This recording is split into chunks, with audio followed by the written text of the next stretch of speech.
I've listened to the moving comments of some of our colleagues here, the impassioned speeches.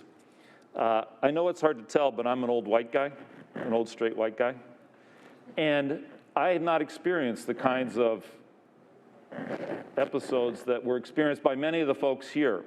In fact, I grew up in an area in the Midwest that was largely, almost exclusively white, almost exclusively Catholic. The great diversity in our neighborhoods was between St. Martin's and St. Al's, and you couldn't trust those people from St. Martin's, as my grandmother would say.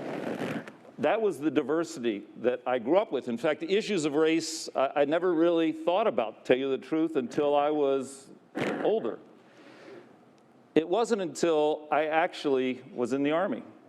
It wasn't until I observed, going through officer basic training, there were 44 men in our training platoon, all going to be second lieutenants, all white. And after becoming a second lieutenant, theoretically, you're commanding an infantry platoon of 44 soldiers, of which at least a third, if not a half, are minority. And so when I entered the Army, there was tremendous racial strife, tremendous racial strife. It was post-Vietnam, the Army was broken.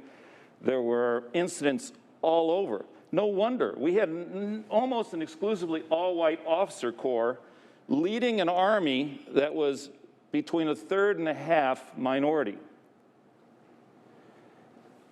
Things changed. The military, the Army, recognized that there were issues of leadership and reached out and tried to change the equation. Is it perfect? Has it worked completely? It has not.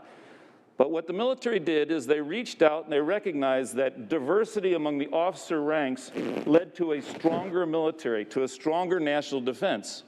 And so if you observe today at West Point, last West Point class had the largest number of African-American women in the history of the United States graduate, that the entering class now is about 37% minority, which makes sense. I observed over the 30 years I was in and out of the Army that the Army changed dramatically from an Army that was broken, that was replete with strife, to an Army that was far more functional. In fact, perhaps the greatest Army in the history of the world.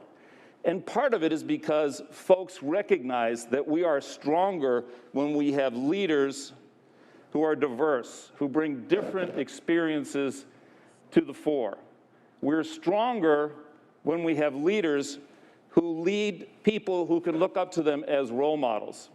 And so I stand in strong support of ACA 5 for a number of reasons. Because it's fair, because it's just, because it's right, and because it leads to a stronger economy and a stronger national defense. I urge and I vote.